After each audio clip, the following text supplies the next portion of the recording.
All right, good afternoon, people. It's 5 o'clock, so time to get down to business. I will call council to order. Today we acknowledge that this meeting is taking place on the traditional territory of the Indigenous peoples of Turtle Island. We are thankful to share in the special spirit of this place, rich in the energy of Mother Earth, our ancestors, and the love of all creation. I'll look to the Deputy Mayor for the motion to adopt the agenda, please. Thank you, Mayor Saunderson. I have that moved by me and seconded by Councillor Comey. Be it resolved that the content of the council agenda for June 10th, 2019 be adopted as presented. Thank you very much, and I'll call the vote. All in favor? And that is passed unanimously. Declarations of pecuniary interest and the nature thereof. Any declarations tonight? Seeing none, if you find yourself in that position as we progress, please let us know. And Councillor McLeod, do you have the motion to adopt the minutes? I do indeed. Moved by myself and seconded by Councillor Madigan. Be it resolved that Council approve the minutes of the regular meeting of Council held May 27th, 2019 as presented. Thank you. Council, any corrections or omissions? Seeing none, then I'll call the vote. All in favor?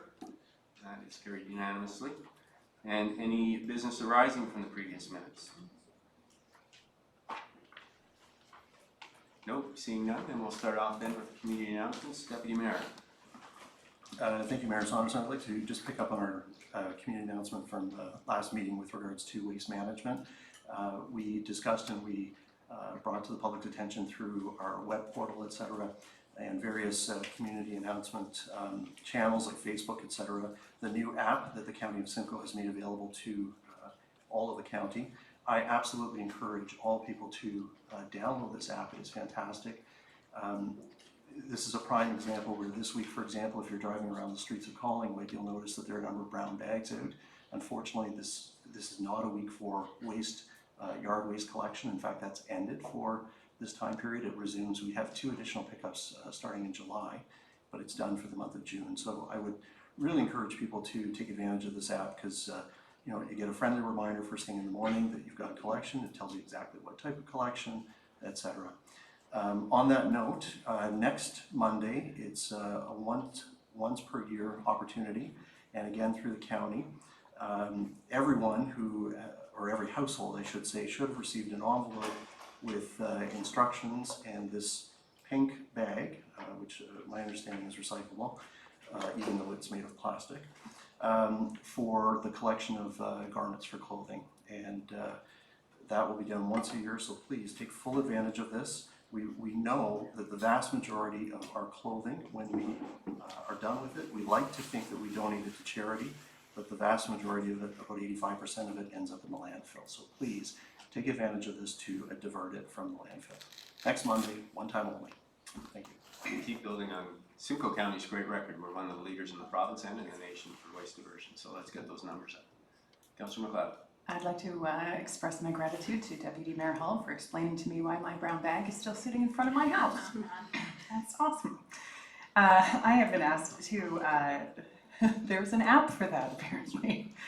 I've been asked to bring to everyone's attention that Home Horizons Barbara Whiterhouse is the beneficiary of a program that has begun late last month and continues until the 23rd of this month. It's called the Orange Door Campaign, and when you are picking up your spring backyard fix-em-up items at the Home Depot, you will be asked to donate $2 to this program, and in Collingwood, that money will go directly to Barbara Whiterhouse, which helps with youth homelessness. Thank you. Councillor Conley. Thank you. First one, it was my pleasure to extend congratulations and encouragement on behalf of Mayor Saunderson, Deputy Mayor Hall, and all of Council to the students of CCI and Vanier who participated in Relay for Life at CCI on May 31st.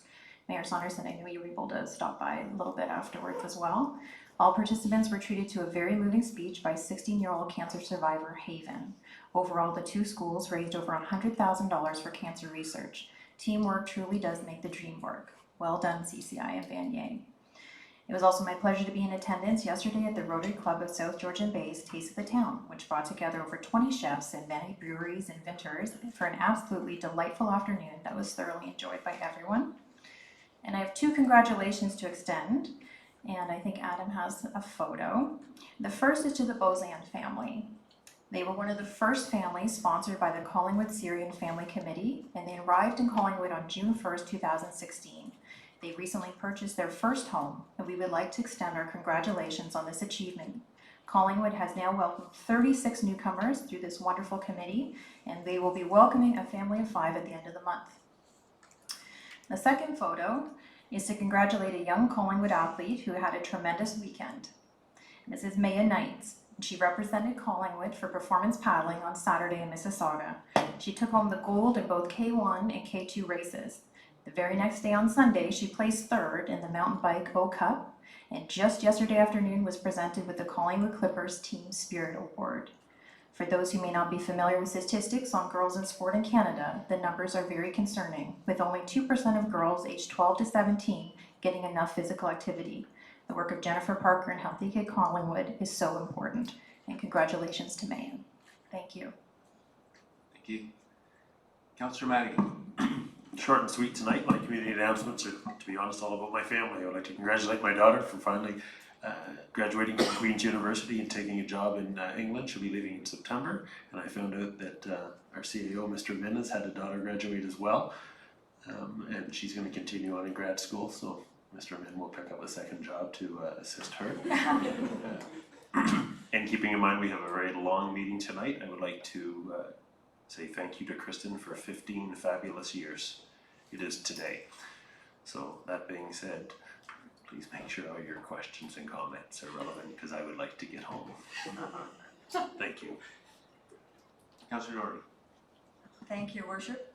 The Urban Forest Survey is now open on the Town of Collingwood website, and the purpose of the survey is to assist the town in developing the vision statement, guiding principles and goals that will guide how the town manages our urban forest going forward.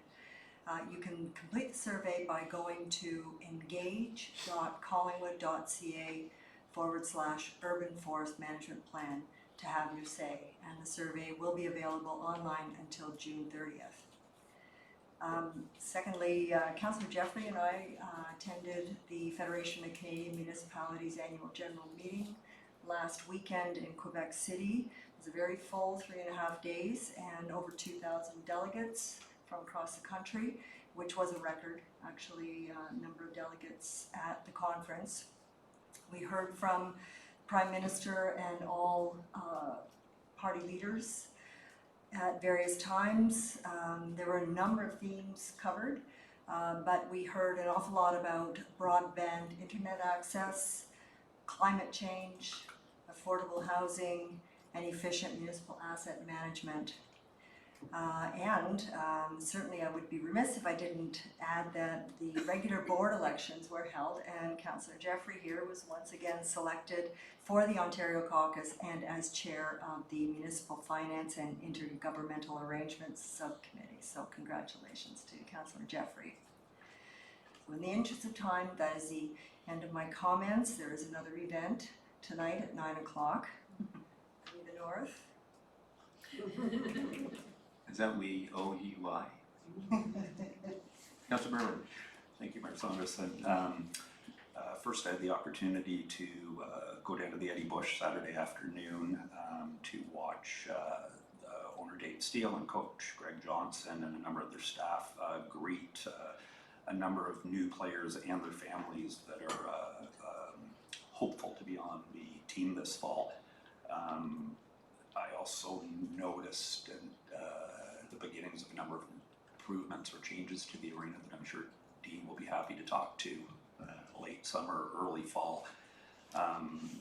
Anyways, I got to mention the kids that I met were, I think, more excited about being in Collingwood on a nice June day than they were about hockey. They were all very impressed with the town.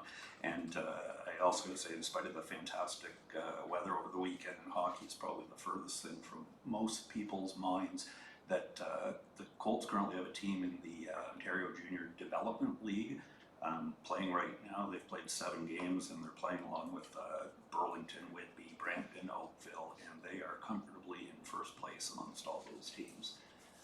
And my second announcement is simply that a reminder that the Collingwood Public Library will be closed this Friday, June the 14th, because Ken desperately needs a day off. No, it's part of the reorg to move furniture up and down from the first and second floors. So it will reopen Saturday, June the 15th with its regular hours. You're not getting rid of the Dewey Decimal System, right? No, okay, that's not the reorg. All right, Councillor Jeffrey. Thank you, Mayor Saunderson. I'd first like to help the Connect Club of Collingwood by advertising their draw, Cheer for a Year. It's $10 per ticket. The draw is not till October. The prize, you can take $1,500 cash or a little over $1,800 in LCBO gift certificates. So you can contact any Connect to buy those tickets, and we know they do great work in our community, so I hope that you will support them. As Councillor Doherty has said, I would like to do an FCM report on the different streams that we tackled. We divide and conquer at FCM, and I'm wondering if it could be put on the next agenda so that we could do maybe a 5-minute report on the streams that we attended. I'll look to the clerk, but I'm quite sure we can do that. Okay. And that's it for tonight. Thank you. Okay, thank Oh, you, first, no, sorry. I should Councillor. You're not finished. No, I'm not. I want to thank Councillor Doherty. I want to thank you, Your Worship, and also Town of the Blue Mountains, Councillor Andrea Matrosov for their help in terms of my election at FCM. It was a big help. I think speaking for all 3 of us, we can say it was our pleasure. Councillor Hamlin. Thank you. It's been a busy month. I'm just going to mention 2 things. I had the pleasure of attending the annual barbecue for the E3 Community Services 2 weeks ago. As everyone knows, that is a very busy organization that caters to the needs of special adults in our community. But the interesting thing I learned is also that they're one of the biggest employers in Collingwood and have over 200 employees there, and it was a very well attended event. The second thing I'd mention is I also had the pleasure to attend the annual hospital dinner last Sunday, and as we all know, the community very much supports the hospital here, and that dinner was no exception. It was sold out, very well attended event, and of interest, they had a demonstration set up of their rooms that are self-cleaning, if I can put that, or self-sterilizing, which is a very new piece of technology for hospitals in general, and we have 5 rooms currently under construction. So anyway, it's fascinating. Thank you. Good, thank you. A couple of announcements for myself. First of all, it's been a busy couple of weeks, so I want to thank council members for standing in for me. Your assistance has been necessary and very helpful. Also wanted to give Councillor Jeffrey a shout out. It was a unanimous vote by councillor that we support her candidacy, and she came through in the crunch. This is her 7th year on the Ontario caucus, and she's filled many important roles down there, and we have 2 FCM projects, funded projects on the go here in Collingwood, so it's had boots on the ground effect. So congratulations, Councillor Jeffrey, and we look forward to you continuing to do us proud. Just to follow up on Councillor Comey's comments, the Relay for Life, congratulations to all the students from Jean Vanier and CCI for putting together an event. I think there was over 700 participants. They smashed their target by over, I think, $25,000. And when I headed down the afternoon, it was quite an incredible event, really fun to see that kind of energy and determination to improve our community. Last Thursday, as many know, was the 75th anniversary of D-Day, and that was a very significant event, probably a turning point in the war for us, and it was significant in terms of its breadth, its scope, its genius, its courage, its sacrifice, and ultimately its triumph. And when I was down in Sheboygan, Wisconsin, I recommend it if you get a chance to go there, especially golf fans. We were there for the Great Lakes Cities, St. Lawrence Cities Initiative and annual conference. And when we were speaking on Thursday, one of the speakers, a local Indigenous member, said, "May my actions today grant me another tomorrow." And as I attended the Legion annual honors and awards luncheon yesterday, it was something that struck me because certainly the actions of our veterans, both in the First and Second World Wars and in Korea and Afghanistan. And all the other hotbeds of activity have really done so much to make sure that we enjoy the world we do today, where we can complain about government. And so we welcome that, because we enjoy the democracy that they've earned for us. So their actions have given us the today that we have. And congratulations to all the award winners at the Legion on their years of service and their hard work, because they exemplify those actions. And that is it for me. So next up on the agenda, we have a number of deputations. And first up, sorry. Oh, yes, Guy. Mayor Saunderson, I'm just wondering, I know that the board chair from the hospital is en route, and I'm wondering if CEO Holder would like it, we can maybe have 7.2 go first if council agreed, or if they want to proceed, then that's fine. I just wanted them to have the opportunity for the choice. Thank you. I'll leave it up to Nora and Jory. How would you like to proceed? He's about an hour behind, but I Oh, thank you, Kathy. Stuck in traffic. Thank you. I don't think you want to wait an hour. So I think then we'll call you up first. Thank you. So I'll welcome President CEO Nora Holder, and Jory, are you coming up to participate? No, Nora's doing all the heavy lifting here. Welcome, Nora.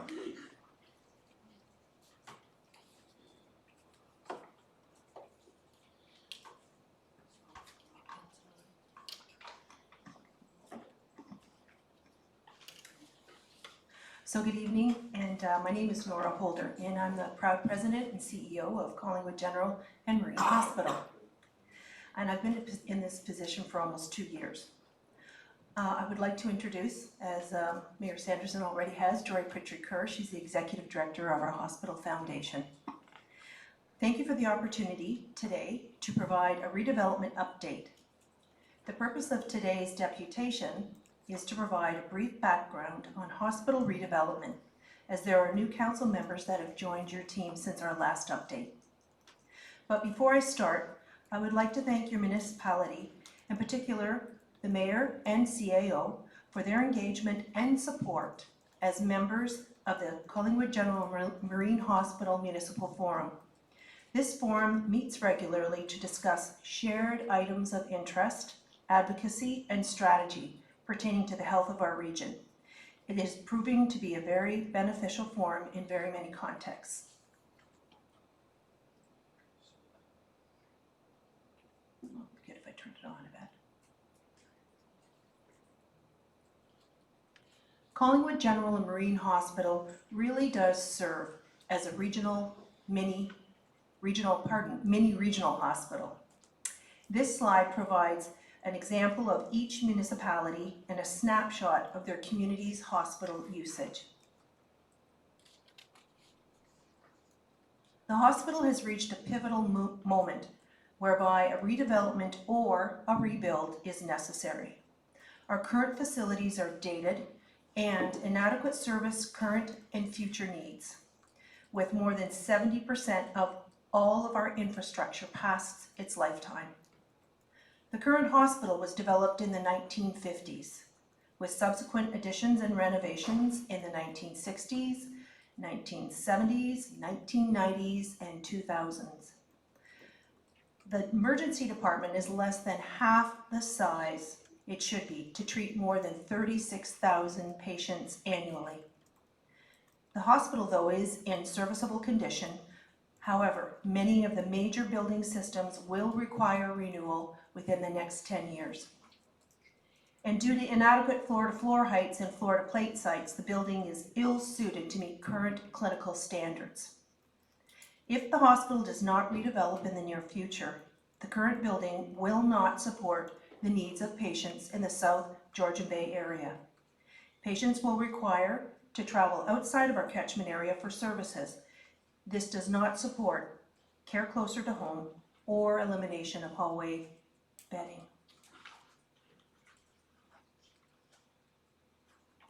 In the newly released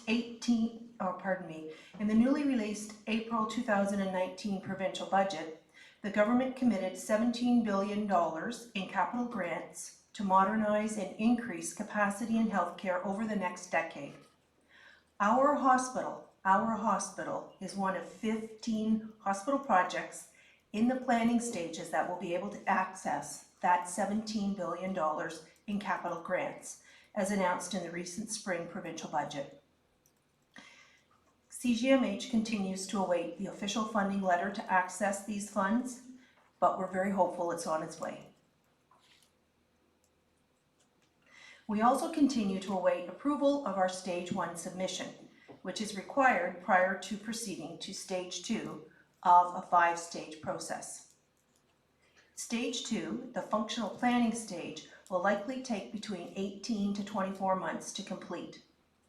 It is still a long road ahead, and we anticipate that a new build would be 8 years away, but we're confident that we have good momentum going. After our September 2016 submission, there was not a lot of movement on our file. Early in August 2018, CGMH met face-to-face with the Minister of Health, the Deputy Minister of Health, and the Acting Deputy Minister of the Capital Branch, and MPP Jim Wilson. Subsequently, in late August 2018, the hospital was asked by the Capital Branch to update our original Stage 1 submission to get our file back on track.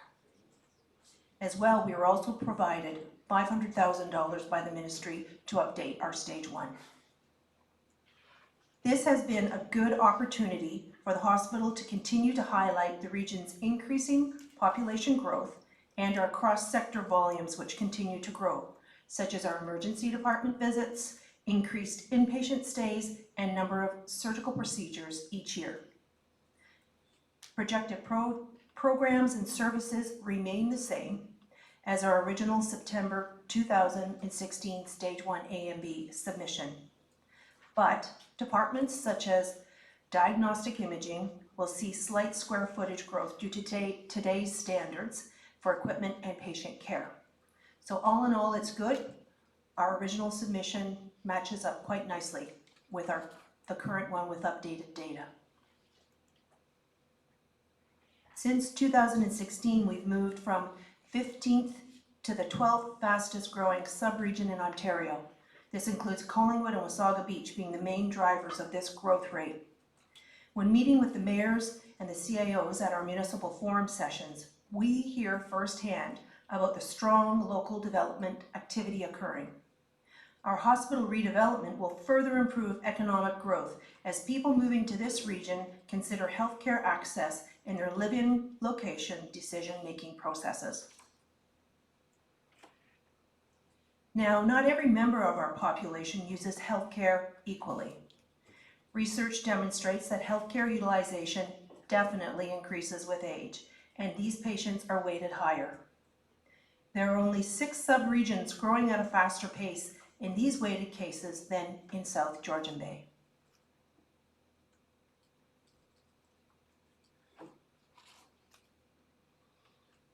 The following future service assumptions have been developed by our planning teams with the patient at the center of every decision we make.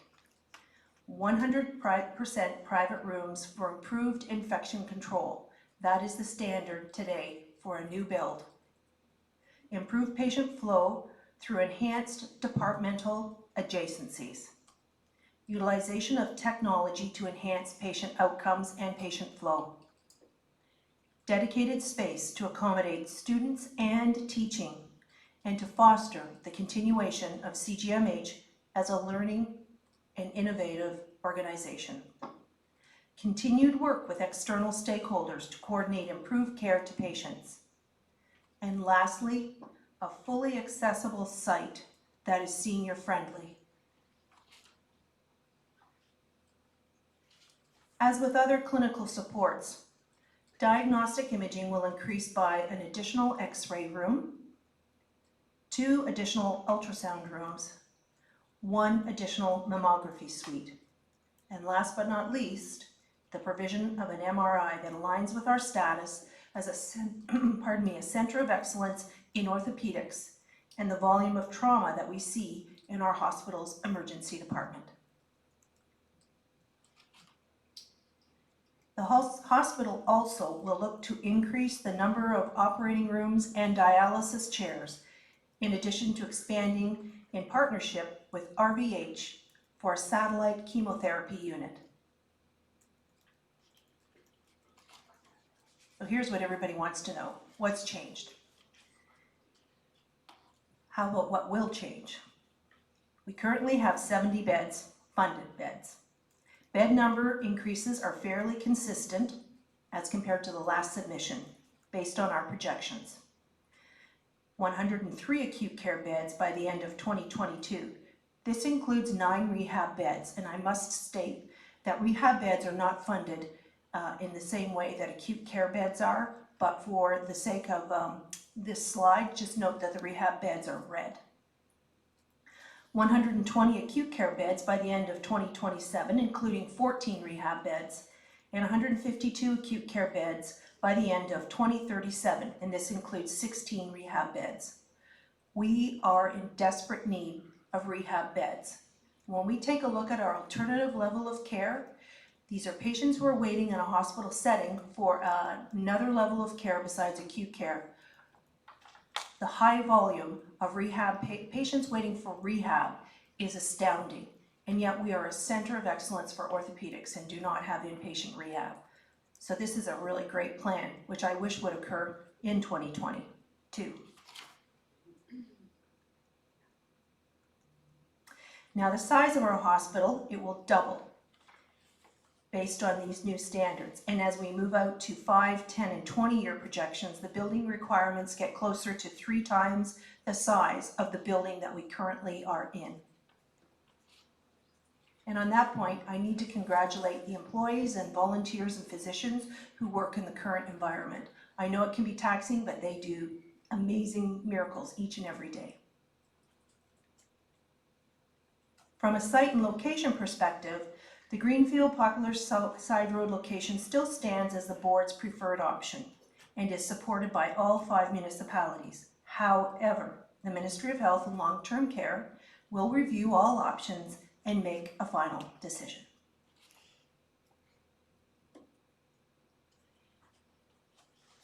The Collingwood General Marine Hospital Foundation is committed to raising $80 million as the local share of this project. The Hospital Foundation is required to raise local share funds for 10% of the build plus capital equipment. A fundraising campaign of this magnitude has never been attempted in South Georgian Bay, and it will require a great deal of preparation before it launches. But the foundation is excited for the opportunity that lies ahead, and you can see it on Jory's face.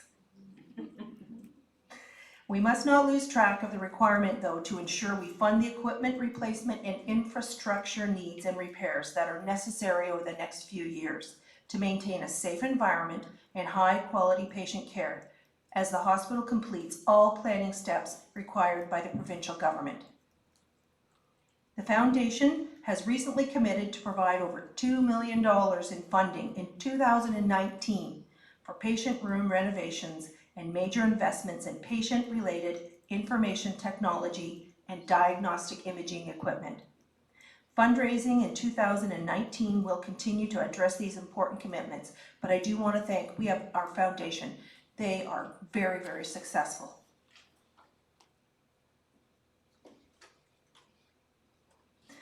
We know that this redevelopment not only will improve healthcare for our region, redevelopment will create a positive economic impact for our communities. In closing, we're confident that our file continues to move forward. And I do want to comment on our file moving forward. When we initially submitted our 2016 Stage 1, it was hard to get a reply back from the Capital Branch. There were delays, we were told to wait, and finally I was told, don't call us, we'll call you. Last summer, once the Conservatives came into government, into power, we immediately were down at Queen's Park, and it was a wonderful experience. And immediately the Capital Branch started talking with us, and they have been very, very supportive. And I cannot thank them enough. And I do want to recognize Jim Wilson for all of the support he's provided for us to get where we are. We continue to have great support and good communications and relationships. And last but not least, it's important to remember that a hospital, Redevelopment is a marathon. It has 5 stages and it is not a sprint. So thank you very much, and I'm happy to answer any questions. Thank you very much, Nora. Council, any questions or comments? Councillor McLeod. Thank you so much, Ms. Holder. 3 questions, actually. On the very first slide, you talked about residence codes and emergency department visits and so on, and where people who require your services are from. 37,113 emergency room visits for 2017 to 2018. Can you, just from a ballpark point of view, break down how many of those visits are people who have hurt themselves on the ski hill, either as a cyclist or as a skier? I can't provide that, but what I can provide is that 1 out of 6 individuals who access our emergency department are not from our catchment areas. Is that helpful? They don't come from the 5 municipalities that we serve. 1 out of 6. 1 out of 6, yes. But you don't, when an ambulance comes in, you don't keep track of whether they're coming from the mountain or not? Yeah, we do, but I don't have that right off the top of my head. Okay, great. The second question I had for you, you mentioned that the Collingwood Hospital was mentioned in the provincial budget. Can you quote what was said? Because I've looked for it and I can't find it. Well, Jim Wilson provided, I believe, I think he tweeted it. It was on Twitter, so you could take a peek there. And as well, I was actually invited as one of a few hospital CEOs to the lockup, and I was at the McDonald building, and it was quite an experience being in a room of many individuals who were representatives of healthcare agencies. And so I got there at 12 o'clock, and we had no communications. We had to hand in everything. And so I saw that we were on this list of hospitals, and so I found an individual from the Ministry of Health, and I said, "What does this mean?" And she said, "It means you're on the list." And I said, "So what's the list?" And she said, "It's a great thing." And I said, "So can you explain to me, what does it mean?" She said, you will have access to this $17 million. So we're waiting for the letter. We've been informed that verbally that this is so, but we're just waiting for that formalized letter. Terrific, thank you. And I wanted to ask you as well, what impact does the provincial government's announcement recently about the discontinuation of the LHINs have on your planning process? For me, none. It is, the LHIN was an intermediary for our capital process. We would inform the LHIN. They would need to provide their approval, etc. I'm sure that there will be a new process that will be provided in this new era of a new system. But right now, at this moment, there has been, the LHIN is still functioning as the LHIN, and we are working with them and also working with the Ministry of Health. Terrific, thank you. Those are my questions. Welcome. Councillor Jeffrey. Thank you, Mayor Saunderson, through to Nora. First of all, thank you for the great presentation, and my first is really more a comment or a congratulations. I know that I mentioned at the municipal forum that I am so impressed with your innovation navigator and the staff-driven solutions that allow you to continue to operate in that small footprint, much smaller than what you need to operate. So I do think they all need to be congratulated. I think our municipalities in the catchment area can certainly learn a lot from that, and hope to work on that with you going forward from a technology aspect. And then also just to ask, I know the town had put $150,000 on reserve for you in terms of dealing with stage 1 and that process, and just wondering where you are in the need of that, or I mean, stage 1's not approved yet, so there's maybe still a need. I don't think it's been accessed, so if you could maybe just answer, that'd be great. So thank you very much for this opportunity. I believe we have sent our thanks and appreciation in writing for that money. We have not had to access your generously offered money because we were provided $500,000 by the Ministry of Health, and we thought it would be prudent to access that money first, because that was what the ministry had asked us to do. So we spent almost right to the T, $500,000 for the update and refresh. So we are meeting with the Capital Branch, actually, we submitted it April 23rd, called them up and said, when would you like to meet to talk about the resubmission? And they said, okay, let's get our calendars out right now. So we are meeting with them on the 23rd of June to discuss. And if there are revisions to be made, which I hope not, I hope that we have answered to the best of our abilities and what they require, everything. If we do require that money, we would come back to the council and say that your generous offer to us, we would like to access, but not until that time. Thank you very much. Thank you. Councillor Conley. Thank you, through you to Ms. Holder. I'd like to thank you for the presentation. As a new counselor, that was very informative, and you showed a lot of great statistics and information. I know that your hospital is filled with talented and dedicated nurses and physicians and surgeons, and it brought to mind, I think recently you had an ER physician receive an award, is that correct? Yes, Dr. Kylie Booth. She received the Small and Rural Hospital Emergency Physician of the Year. And that was from the emergency physicians of, I believe, it must have been Canada, because she was in Halifax when she received it. And so that is a big honor, and she deserves to be congratulated as well. We also have the president of the OMA right now. And also who else? Oh, and family practice, president of family practice in Ontario. So we have a lot of physicians who receive kudos here, so That's Yeah. phenomenal. That's congratulations. thank you. Thank you to them. Deputy Mayor.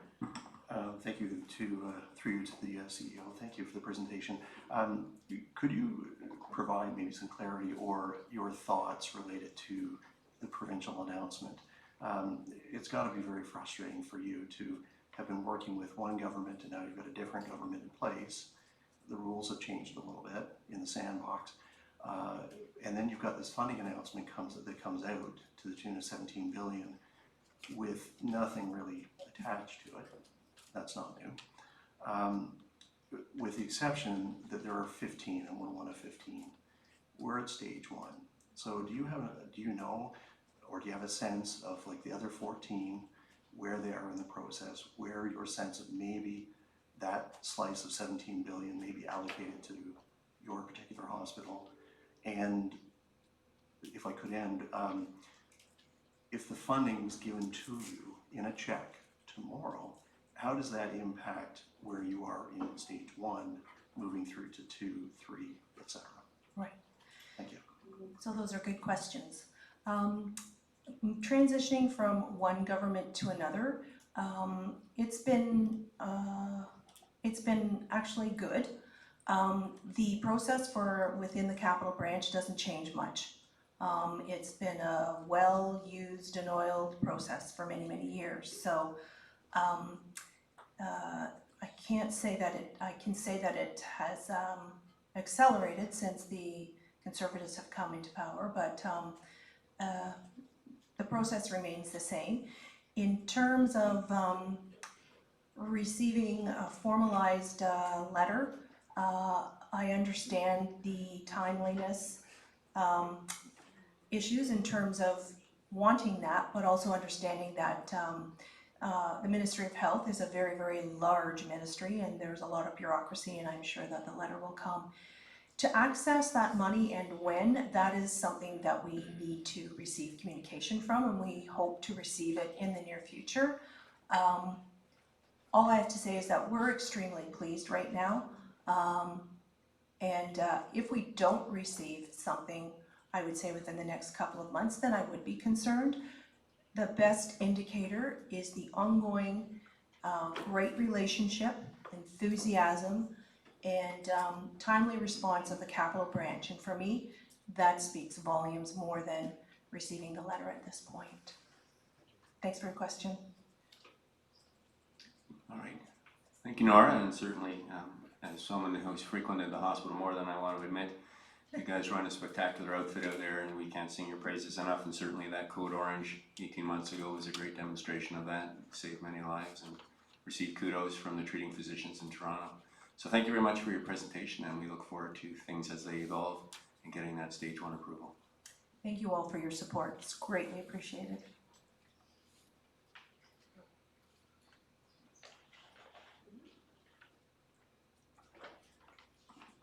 Mayor Saunderson, did the CEO want to put in a plug for Wednesday's event? Do you want to put in a plug for your upcoming event? For our annual luncheon, yes.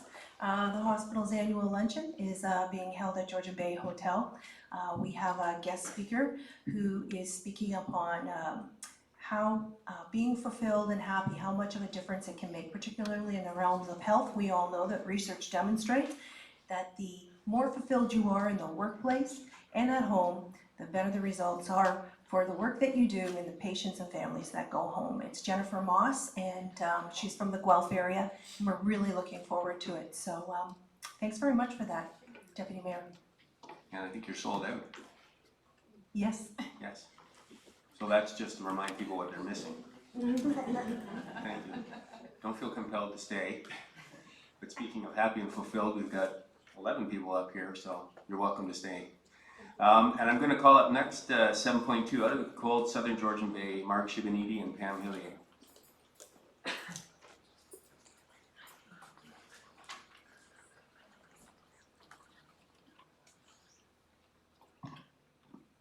Welcome. Hello, thank you.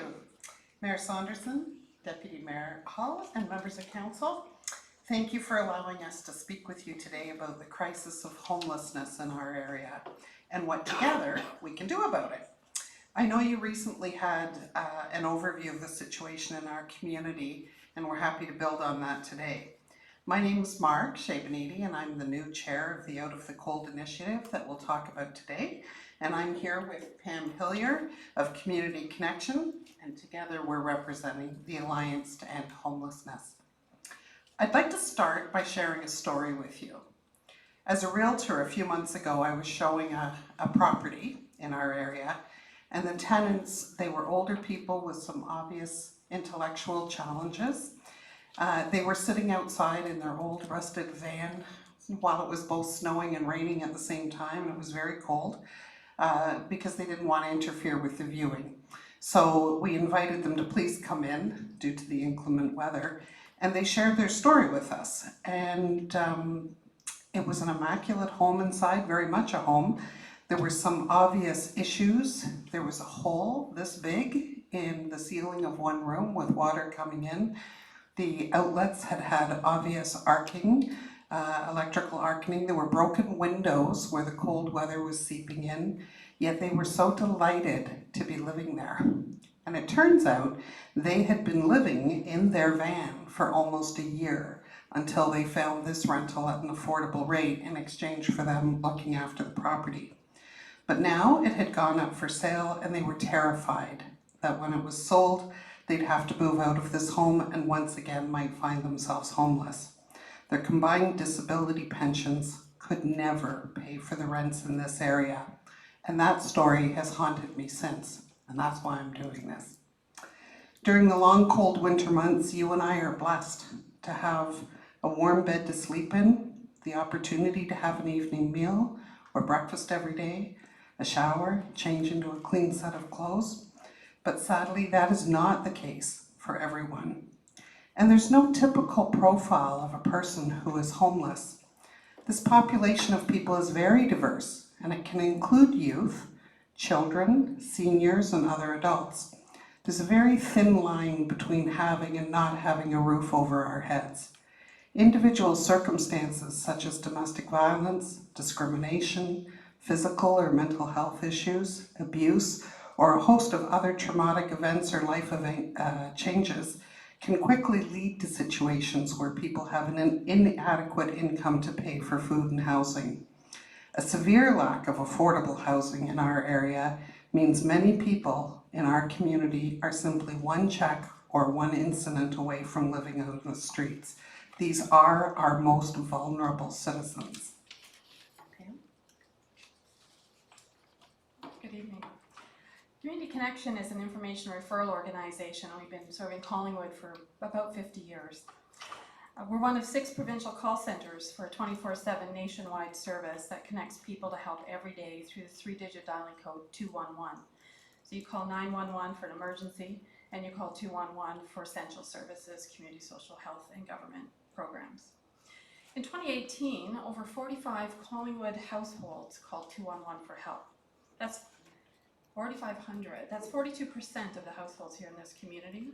Health and housing were the top 2. On March 11th, one of my team members, Fiona Proctor, made a presentation to you on the Alliance and our work underway by our local chapter. At that presentation, we highlighted statistics from Simcoe County's 2018 Homeless Enumeration Survey, which was conducted as part of a national point-in-time count of people experiencing homelessness. Here's a couple of those facts. 24 people were counted in Collingwood and 9 in Wasaga Beach. There were 697 counted in all of Simcoe County. We know that many, many more were not counted. They're living in their cars, in motels, or staying with family and friends. And I know when you think of homeless, you visualize the chronic homeless, people that obviously have multiple issues that have resulted in or been caused by living on the streets. But that's not our typical homeless. Here's a real example. A family with multiple children had a decent income, but no savings. Their landlord had given them several months' notice to vacate so a family member could move in. The family had located another location to rent, and on the day they were to move, the deal fell through. They had nowhere to go. The children were in school. One of the parents just had recent surgery and was in fragile health. Most people do not have a financial safety net if something goes wrong.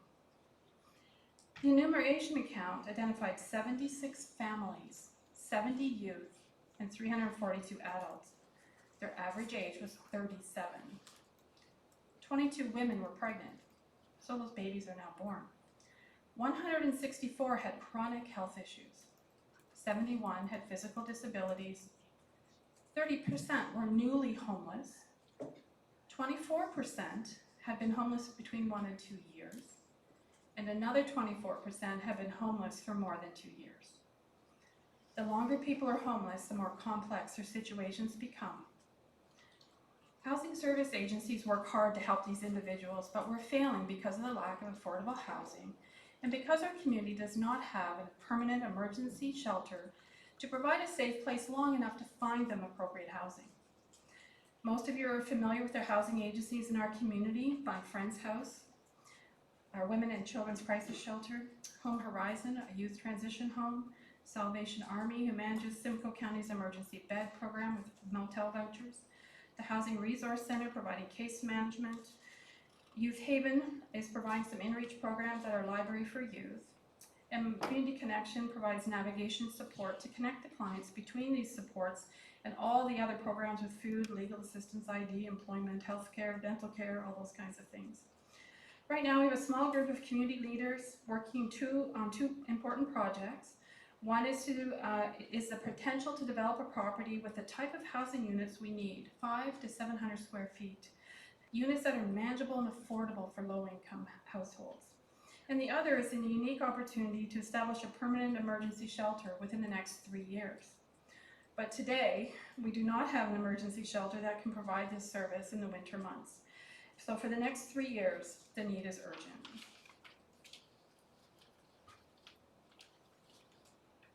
When people lack a permanent address or they don't have regular access to showers, or access to computers, they have barriers to transportation or other difficulties, it makes it very difficult to obtain employment or to have the courage or resilience to address issues that they may be facing. It starts with meeting the most basic needs for safe shelter, and that's what we're proposing through the program Out of the Cold. Out of the Cold is a volunteer-driven program that strives to respond in a meaningful way to the basic physical needs for shelter, food, and warmth for those less fortunate people in our area. The plan here is to establish a safe and warm and welcoming overnight emergency accommodation in Collingwood from November until April for the next 3 years until a more permanent shelter can be established.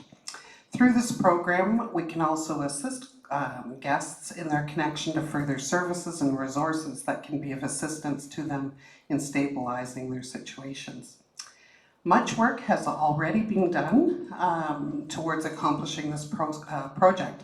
The faith-based community has really stepped up to assist with volunteering, meals, and other supports. Under the umbrella of community connection and reporting to the Alliance, a volunteer task force has been established that will guide the project forward and will be tasked with things like recruiting, training, and scheduling hundreds of volunteers, doing promotions, soliciting donations of goods and services, and generally marshalling all the activities around a project like this. So the great news is we have that team.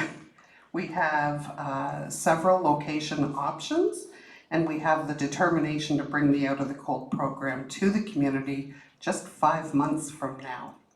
We have prepared a budget, and we anticipate that over 60% of the costs will be covered through in-kind contributions of partner agencies and volunteers, as well as community fundraising.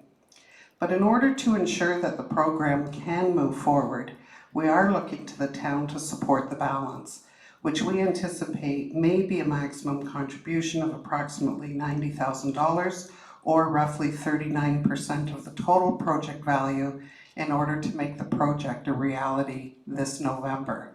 As you might gather, there is an urgency to our request as there is much work to be done. We thank you for your contemplation and consideration of this request and believe together we can take major steps in resolving this crisis before the snow flies. Thank you. Thank you. Council, questions, comments? Councillor McLeod. Thank you so much, ladies, for the work that you do. So the very last thing you said is that you're going to be asking for a contribution of $90,000, which is 39% of the budget that you require. This is volunteer driven. The locations are going to be in churches. So what is what's the money for? We are planning to hire 2 staff that will work a double shift, 1 shift each night, each. It's really important, particularly for the first year. We haven't done this before. Our folks have visited other locations and how they're run. And the challenge with recruiting volunteers to work with this population is pretty steep. So this particular year, we wanted to have staff hired to run them and work with the volunteers there. So that's the main cost, is the salaries. And would this be every single night? They're like Presbyterians one day, Methodists the next day, Well, the Catholics location's not firm. We're hoping there'll be 1 location with various churches taking on 1 night to augment the staff component, because it's easier for these participants to find the location. Communication to this clientele is very challenging, so consistency is really important, and a lot of logistics around showers and meals and things like that. So we're trying to really work on that and be really thoughtful. This year we want to do intake and assessment on all the individuals and really see how we can get them best connected, care for healthcare needs and dental needs and things, that basic needs in the meantime, and get them connected in with housing programs. Thank you so much. Councillor Doherty. Thank you very much, Your Worship, and through you, congratulations for getting this initiative off the ground, and it's very good to see both of you at the helm, because I know you're both great doers. And I did attend a homelessness workshop last fall, and I was astounded to discover how many homeless there are here in Collingwood. I was astounded to discover that we had a tent city more or less behind Walmart. It just blew my mind. I had no idea. And then to hear the numbers from all of Simcoe County. So the issue is real, for sure. When I was at FCM, I attended a couple of seminars on affordable, attainable housing issues. And I heard some very interesting and innovative ideas and actions coming out of British Columbia.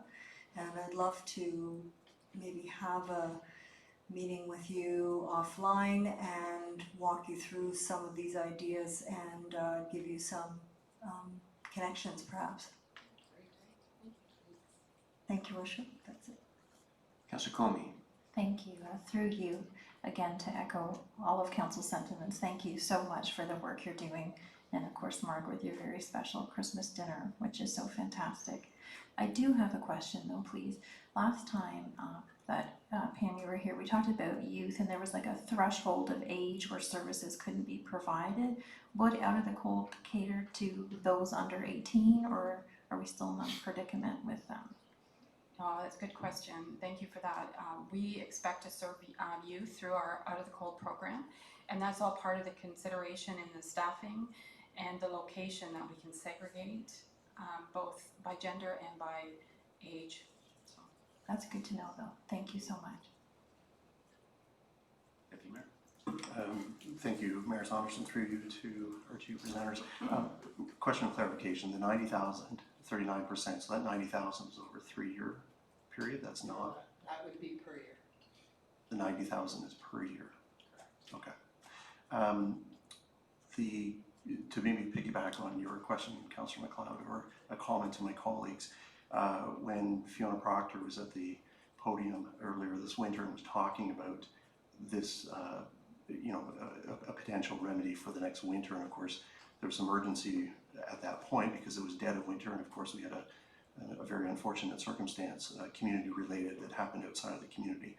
But I think it was emphasized at that point, and it's key to the conversation this evening, and that is that time is of the essence, because one, this is not something you can roll out overnight. It takes months to get in place, and other municipalities have certainly experienced this, and you know this, which is great. Two is that it's imperative that you do have full-time people working to mitigate the risk, the insurance, to ensure that there's proper support in place, not only for those who desperately require it, but for those who are providing the services as well. The last thing that we want to establish is an Out of the Cold program and then have an incident for whatever reason.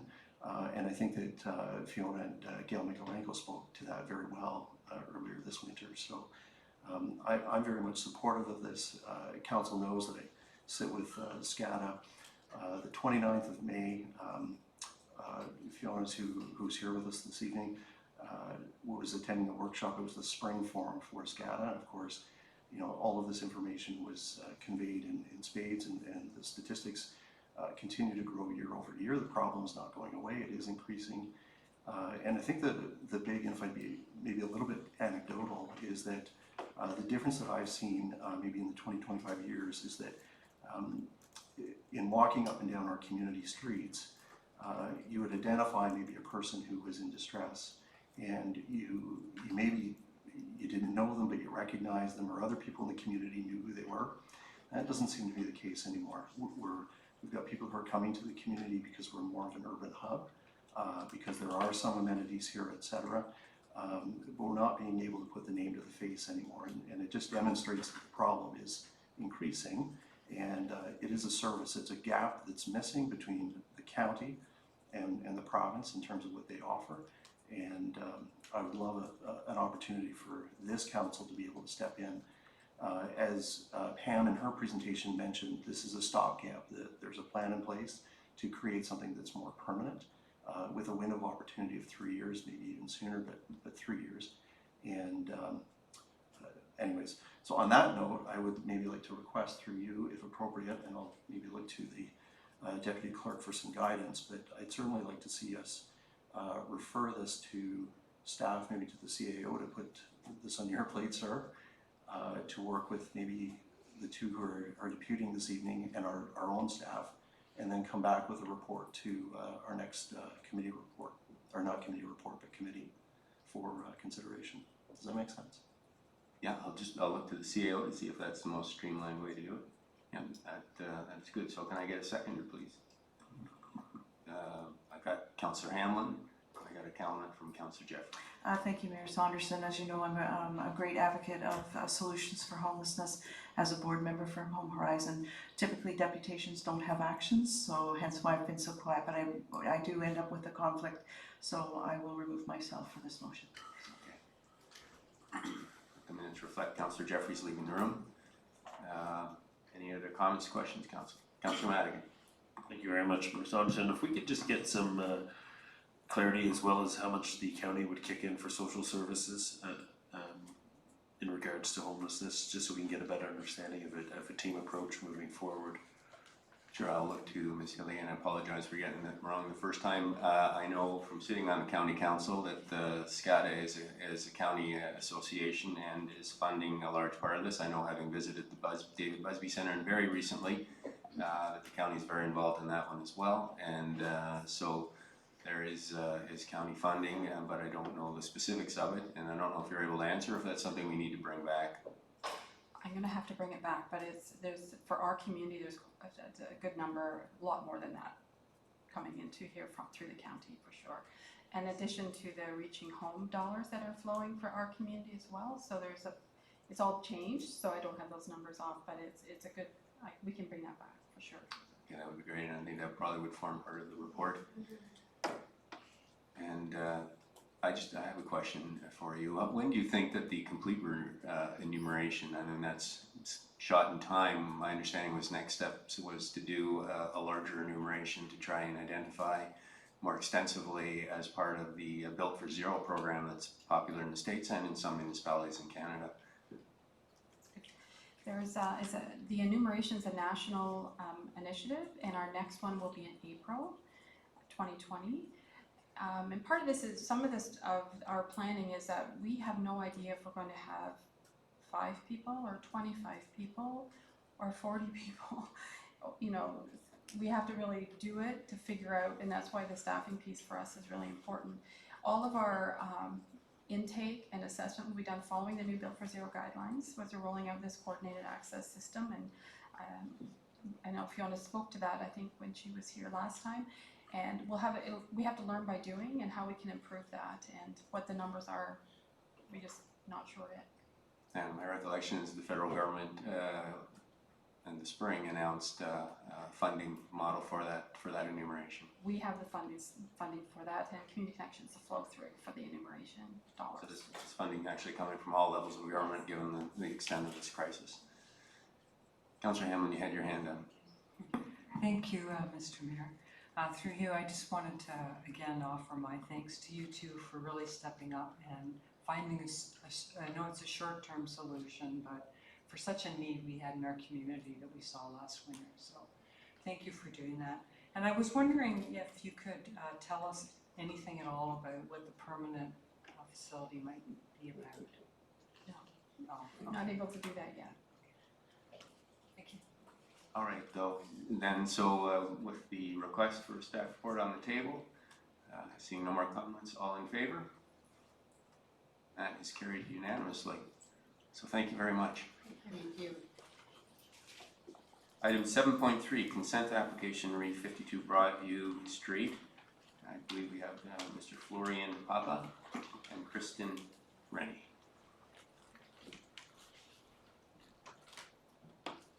Thank you, Mr. Mayor, members of council. My name is Kristen Rennie. I'm the agent acting on behalf of the property owner who's here with me this evening. The reason I'm here today is a request for the parkland dedication fee to be waived for consent application D 10419. So this application was in front of the Committee of Adjustment on May 23rd, which was approved with a recommendation that committee recommend to council that the parkland dedication be waived from that consent approval. So the purpose of our consent application was to reinstate 2 lot lines that had merged on title unintentionally. It was not discovered until that they had merged until the lawyer had prepared the legal documents for the sale of the vacant lot. Both lots have had their own roll number and have been paying taxes throughout the history of their ownership. So bylaw 0463 is the bylaw that requires the conveyance of land or park or other public recreational purposes, or the payment of cash in lieu of land as a condition of development or redevelopment. While we understand this bylaw and its purpose, we argue that this was originally a lot of record, and it was thought that it was still until finalizing that sale of the property, and that this reinstatement of the past lot lines does not constitute new development or redevelopment. So we're here to request that the parkland dedication be waived. Thank you. Council, any questions or comments? Councillor Doherty. Thank you, Your Worship, and through you. What are the sizes of the 2 lots? They are the same size as all the lots on the street, so we're not changing any of the lot lines. So They do fit the bylaw, the zoning bylaw provisions. So they're a typical single, Yes, single detached lot, yes. single detached lots. Yep. And how many homes will be installed on each of the lots? There is a home on the one lot, and the vacant lot will be built as just a single detached dwelling. One single, Yep. okay. Thank you, those are my questions. Councillor Hamlin. Thank you, Mr. Mayor, through you. You mentioned that the bylaw says as a condition of development or redevelopment that the parkland levy should be paid. So does that mean if there's a severance, is that defined? Like creation of a lot, is that development or redevelopment? Typically, with a consent to create a new lot, which creates a new building envelope, you would pay parkland dedication fees. And was parkland dedication ever paid for this law? That I don't know. I don't know if it was paid when it was created as part of a subdivision. I don't know the dates associated with it, but all of the lots along Broadview were created at the same time, so they would have been paid I then. don't know where that street is. I'm embarrassed to say. I actually even It's Googled on the it. east end of town, so off of Highway 26, Oh, I see. Yes, I know. the old where Highway it is. 26. Yeah. Yeah. Okay, thank you. I have a question, Ms. Rennie. When we say that the title merged unintentionally, when did that happen by the operation of law, or how did that happen? I don't know the dates, but I do have, if you want to speak to that question? Go on, please, Mr. Papa. Owned the property at 52 Broadview since 2000. 50 Broadview, the vacant property was bought shortly thereafter. I know the original home was owned by myself and my ex-wife, and then the lot was put in my name just to keep the two ownerships separate.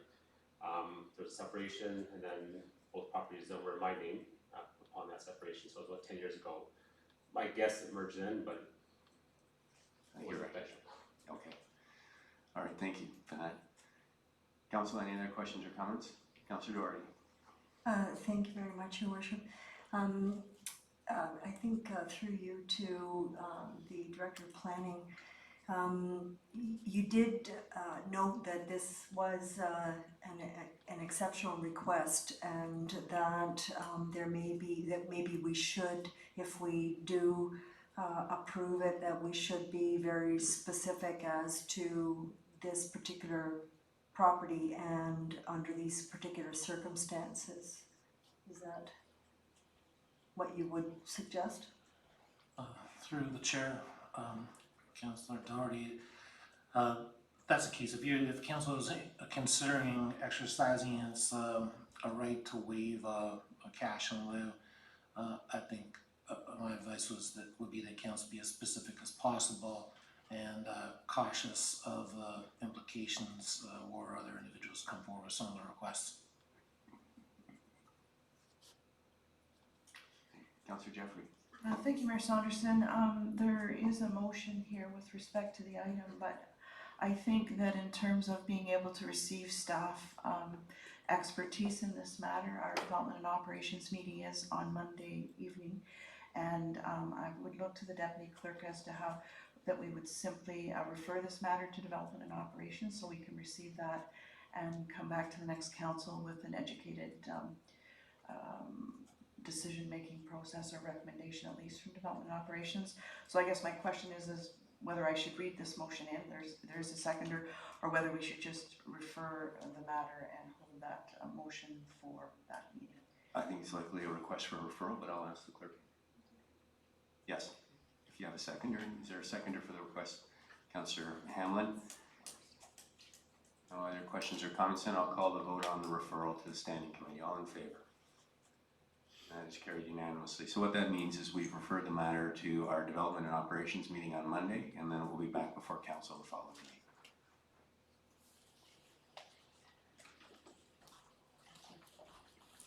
Who would have the consent agenda? That would be me, Your Worship. Councillor Crowley. Moved by me, seconded by Councillor Doherty. Be it resolved that the consent agenda, having been given due consideration by council, be received. Those are items 8.1 through 8.4.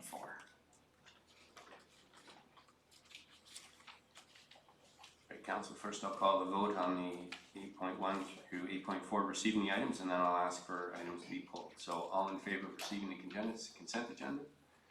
That is carried unanimously. Council, any items to be pulled? Councillor Hanlon? 8.2 and 8.4.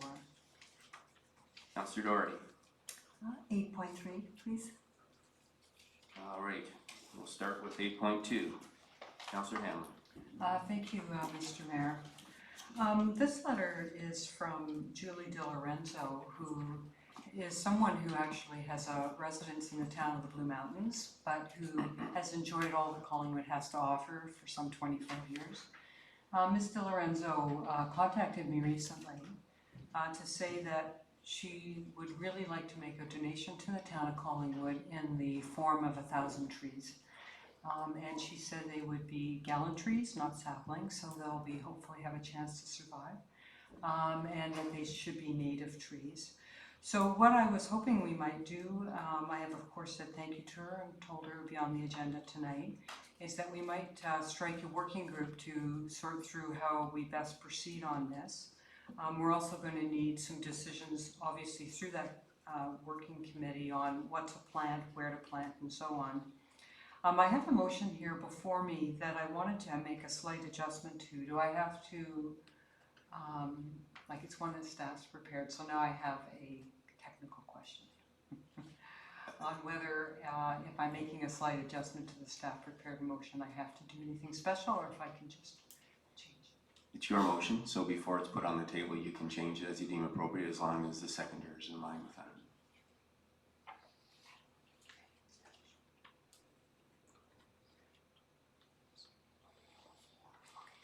Okay, so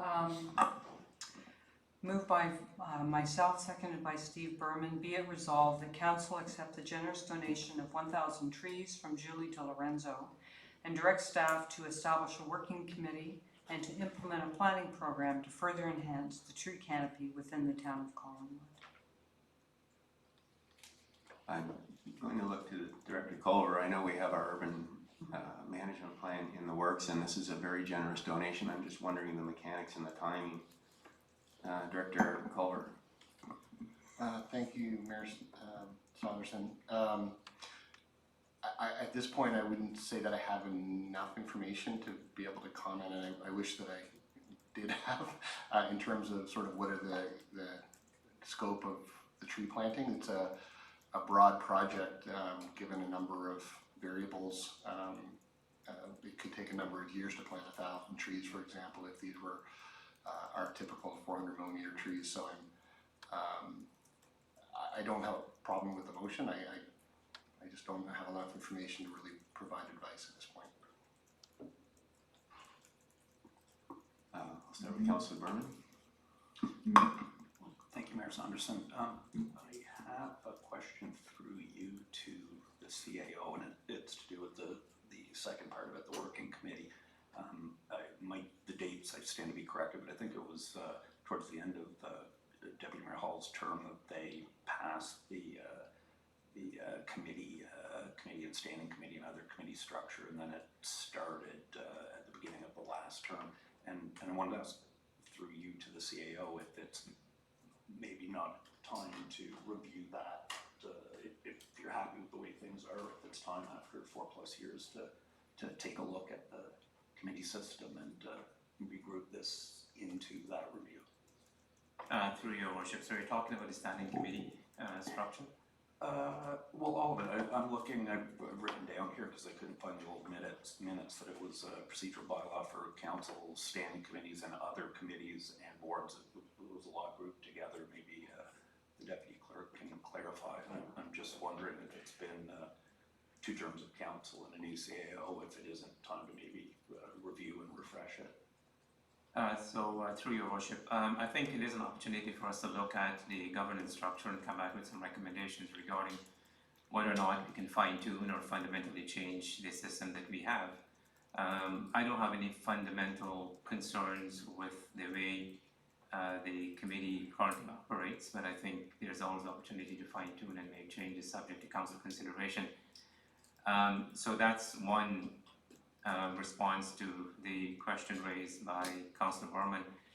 With regards to the committee raised by Councillor Hamlin, I mean, I don't see the need to create an implementation working committee. That is the staff's role. We will accept the generous donation. We'll work with the individual to keep her updated on what we're doing. But our donation policy requires us to accept the donation and then staff will move towards the implementation of that. So I don't see the need for us to create an implementation committee in this regard, because I think it also sets a precedent for any future donation. It is staff's role to implement the contributed donation, and as the Director of Parks and Rec indicated, this would also be contingent on our own staff work plan and resources, and the need that we have across the municipality, the timing of which I think would also be subject to workload and staff deliberation. So in the working committee recommendation, my response through you would be that I don't think it is necessary. I think we've got a program in place that staff can work towards the implementation of it. In regards to Councillor Munn's recommendation, I don't have any concerns with coming back with a report on the issue around the governance and committee structure that we have in place.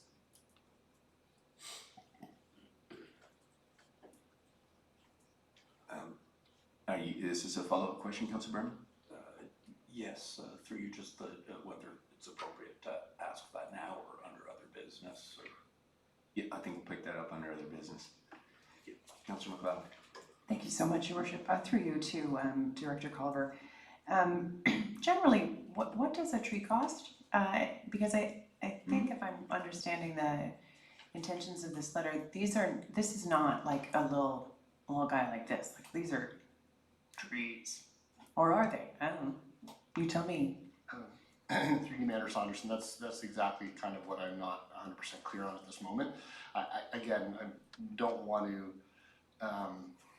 I feel compelled to not diminish any donation whatsoever, and I have no idea what the scope of this one is. So our normal tree, if we were to plant a healthy tree, is about a $450 expense per tree. It requires a fair bit of excavation in order to plant the root ball, and we have to monitor the tree obviously to hopefully have it be successful. And most of our trees are under warranty, so that we have the opportunity to deal with them after the fact if they aren't successful. So that's a typical, but there is a range of options ranging from seedlings, which again, Councillor Hampton has mentioned is not on the table, to whips, which are not necessarily identified as seedlings. They're a little bit longer, they don't have branches yet. They'd be great trailside trees. So there's a broad range, sort of. You can get more expensive than $450 a planting, or you can get a lot less, and it's really that's a big question for us in terms of how we would be able to deploy our resources to support it. But knowing that once we've had the conversation with the donor and be able to understand what the expectations are, we could totally form a planting plan and work towards achieving that for the community, while making sure we're responsible for our own internal resources. Thank you, Director Culver. And one more, if you don't mind, through you, Yes. Your Worship. Again, to Director.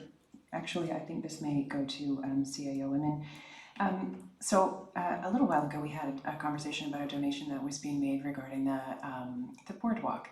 And under the donation policy, there was a suggestion that the town had to sort of not match, but there was a chunk that the town was required. Does this fall under that as well? So if I'm doing the math correctly, a $450,000 donation, are we looking at like $45,000 of our budget money too? Through your worship, no. This donation is 1,000 trees from the donor. It doesn't require a matching donation from us. So this doesn't require anything from us except for staff resources to implement the planting of those trees. Thank you very much. I've got Councillor Doherty, the Deputy Mayor, and Councillor Jeffrey, and then I'll come back to you, Councillor Hamlin. Councillor Doherty. Thank you very much, Your Worship. This is an incredibly generous offer, and but I also realize that 1,000 trees is is in the implementation task for the department, no question. I have had conversations with the members of the Blue Mountain Watershed Trust Foundation. They are extremely enthusiastic about this. They would be willing to throw in to provide knowledge and assistance, physical assistance. They also suggested that there were other community organizations that they could tap into to also assist. The other thing that occurs to me as we're discussing it is that we are right in the middle of our urban canopy study.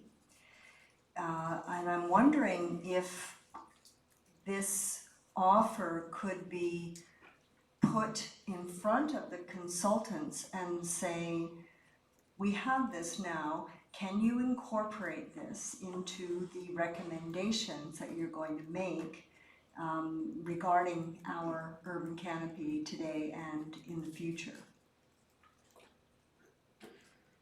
I guess I don't know if you want me to look to Director Pulver or CAO to comment on that. I mean, I think we've got a bit of a moving target here.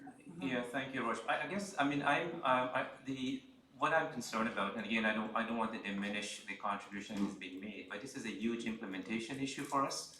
We've got a fairly limited number of staff. We've got a work program that is in place for 2019-2020. We will try and do our best to accommodate this amidst that program, but we need to understand what the implementation implications are. We're willing to work with third party. We're willing to work with any individuals, corporation who is prepared to provide us with assistance. But we need to understand the enormity of the task. And we need to put in place an implementation strategy that meets our requirement, but I think also satisfy the donors and respect the donors' contribution as well. So that is the issues we have before us. They understand the nature of the donation, what it is that we have to deal with, an implementation schedule, which I suspect will be multi-year in terms of implementation, and then who else can we bring on board to help support this initiative. We have made no allowance for any of this in the 2019 budget. It would have some budget implications depending on how quickly we want to implement it. So that's the concern, again, not to diminish from the generosity of the donor, but I think what we need to do is just go one step forward in understanding what this would mean for the department and how the department can actually absorb and implement this over the next couple of years within the context of everything else that we're doing, including the urban forestry plan that's being updated. Through you to the CAO, but this is something that we can address with the donor sooner rather than later, just so that they... Eminently, I mean, we're prepared to have that conversation as soon as council gives direction, but yeah. Okay, great, thank you. Thank you, Mayor. I was going to just suggest maybe through you to the mover and the seconder that they kindly withdraw their motion and then refer it to staff. And the intent would be that staff would meet with the donor and staff would come back to council or to committee with a recommendation and a policy and a budget. All right, I'll look to the mover and seconder. Councillor Hamlin? Yes, so could I just now raise what I was going to raise in the context of answering that? If it's relevant to the answer, yes. Yes, I'm not opposed to that suggestion, Mr. Deputy Mayor. I am well aware of the issues that our CAO mentions tonight about the implementation of this and the burden that it might place on staff, which is why I would like to think about that, which is why I thought of the idea of a working committee. And I know we need to meet with staff and flush this out a lot more, and last week staff wasn't available for that. But I know when I have reached out, there are some very talented people in our community who may be willing to step up and who have great experience in tendering and organizing planters and so on, and they'll have to be supervised, and There will be quite a bit of work involved in this. We have had some thoughts, and this is the donor and myself, around using students to do the planting. And also when I think I mentioned during the community announcements, I was at the E3 Services barbecue. And I did reach out there, and they expressed some interest in having some of their adults participate with our students in doing some of the planting. So all to say, there's a lot of balls up in the air. There's a lot of ways this could go in terms of implementing it. I don't think, to the extent we have people in our community who can help with the implementation, I think I would like to see that happen. It's a very much a good news story to have these trees. And I've even thought, to the extent if it's really too difficult to plant 1,000 trees, then perhaps a working committee might say, this is just an example, maybe 500 could be planted on private owners' property if people would take them and plant them. And there's a million ways this could go. So all to say, I'm going to support Deputy Mayor Hull's motion to send this to staff with a recommendation to come back on how we might best implement this donation. Would you like to second it? Councillor Hammond, would you like to second the Deputy Mayor's? Yes, thank you. Okay, so we got a seconder. Before I call the vote, any questions or comments? Seeing none, I'm going to call the vote then. All in favor? And that is carried unanimously. 8.3, Councillor Doherty. Thank you very much, Your Worship. I wanted to make the comment that this is a notice of education development charges bylaw. It is a 56% increase in the development charge over 5 years, which is higher than any municipality in the county or even City of Barrie. And I'm wondering if there is opportunity for us to go back to the board and ask that it be prorated to population size. Because I suspect that a lot of this may be skewed to a larger centre like the City of Barrie. Well, this is a notice of passing of the amending bylaw, which came into force on May 27, 2019. I don't know whether the opportunity for input is still out there, but I would. So I think at this point in time, we've just been told that it's been changed. Whereas last year, when they notified us of a similar thing, it had yet to be passed, and they went back, and I think at that point in time, they were looking at about a 200 to 300% increase. So at this point in time, they have passed the 50%, and I would imagine that that's in response to the delay of a year ago. So at this point in time, it's in force. So no recourse. No. Yeah. It's ironic that the municipalities are being asked to suck it up and the board gets to. Well, the school board's also on its own, under the microscope as well, and that's another issue. So that's the answer. Okay, thank you. Okay. 8.4, Councillor Hamlin. Yes, thank you, Mr. Mayor. When Watson and Associates did an excellent presentation to us on the development charges study, they mentioned that they would be making a written submission to the Ministry of Municipal Affairs about Bill 108, and particularly the changes to the Development Charges Act. And they kindly agreed to send us what now is at 8.4 of today's agenda. So I have looked through it, and as we know, Bill 108 was given very short shrift in terms of review and passed within 30 days of its being introduced. But Watson and Associates make some very good points in here of in terms of some of the things municipalities are at risk of and how they might address, I'll say being aware of the fact that they won't be, they talk about a potential for abuse in terms of zoning amendments and so on. So my question really coming out of this is whether, and I don't know if this is a question for our CEO perhaps, but will our staff be preparing an analysis of this, or will you be asking Watson and Associates in terms of making us aware of what the pitfalls are with the new legislation and how we best prepare ourselves. CEO? Or is that something we're able to comment on at this point? Well, I mean, I think, I read Watson's reaction to Bill 108 as well, and I think the bill has now received royal assent. We have engaged Watson to help us with the development charges bylaw, and they're in the process of consulting in the public realm subject to council decision this evening. So I suspect they will provide us with some of those advice when they come back, and we will take those advice into consideration in the passing of the new development charges bylaw. But it's sort of good advice, best practice, but I'm not sure we can accommodate all of those things given that Bill 108 now, to some extent, limit what some of those options are.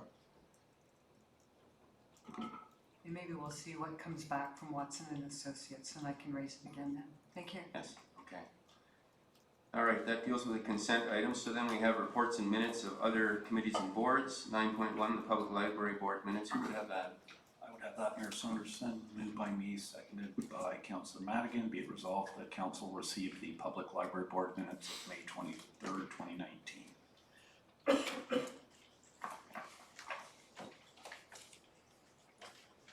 Thank you. Council, any questions or comments? Seeing none, I'll call the vote. All in favor? Yes. Should we pass it and then I have a question No, about the minutes? ask your question now, please. Okay, well, I see that Ken is in the audience, and this is probably a decent time for a quick update on the interlibrary loan service. I think there's been some changes since the last board meeting, if you wouldn't mind commenting on that. Welcome, CEO Hay. Thank you, through your worship. To give you a very quick update. I came prepared, actually. I had all these notes here. So, in a nutshell, what's happened is the software that had been suspended is now turned back on. So we can go back in, we can look and see what books are in which libraries, and we can request them through interlibrary loan. The courier service is gone. They've laid off the drivers. They're not bringing that back, but we've been instructed that books will now be delivered through Canada Post using the library book rate. So I had a few statistics here. So that, if we were to do it the same rate we've been doing all along, roughly 600 books a month, 200 of those, 250 of those are books that we're loaning to other libraries. And so the way it works is you pay both ways. So you've got a scale, you weigh the book, you see how much it's going to cost, and you print off a label, and you'll pay for it by credit card, print off a label, stick it in a bubble wrap envelope, and it goes through Canada Post. And I asked our staff, like, what does that cost on average? And usually it's between $2 and $3. That's what the average book would cost to send. So we're looking at about $6,000 for the year if we keep up with what we've been doing in the past. Our budget for postage this year was $1,000, so that's, we're going to go over budget on that, but that's okay. We'll continue to deliver the service. But we've decided not to just turn it back on and let people start ordering again. We're going to take it to the board, and we're going to ask, we have some suggestions, but we think they may be policy changes, so we want the board to sort of approve those. One of them is we're thinking about limiting the number of requests people can make in a month, because some people are making 20, 30 interlibrary loan requests in a month, and we're sort of thinking maybe we should limit that a bit just because of the cost of it. I think it'll continue to work. I think the things to keep in mind, there will be a longer waiting time. So if you order a book through interlibrary loan, it's going to take weeks and weeks to get to you now. There will be more staff time involved with the weighing and processing, and we haven't. And then the third question is, how will these be delivered to the library? I mean, will our mailman be currently bringing 150 books a week in his satchel? I don't think so. So we'll have to figure out how that's going to be done. So we're making inquiries now through Canada Post to see how that's going to be done. Are they going to deliver these things to the library? Or are we going to be expected to go and pick them up? So I don't know. That's something. These are all questions that we'll have to answer. So we would like to start interlibrary loan again beginning of July. So that's our intention after we've had a chance to run this past the library board. That's a Thank you. good update. Yeah.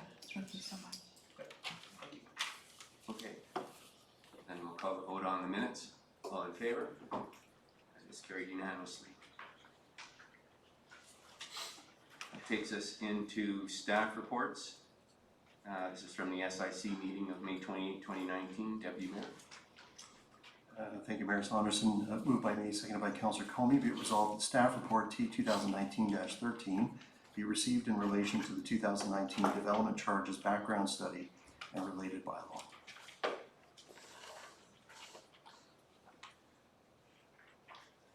Thank you. There was some discussion, extensive discussion at the SIC meeting, so unless there's any questions now or comments, I'm going to call.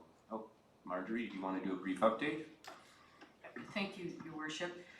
With the proclamation of the Bill 108, we believe that there are a couple of areas that really will affect us in terms of the development charges, and one of those is the fact that nonprofit housing can pay now over 21 years rather than 6 years, pay their development charges on an installment basis, which does bring in a little bit of an administrative cost in tracking those things. And the other provision was that they essentially froze the soft or non-discounted services at their current rates.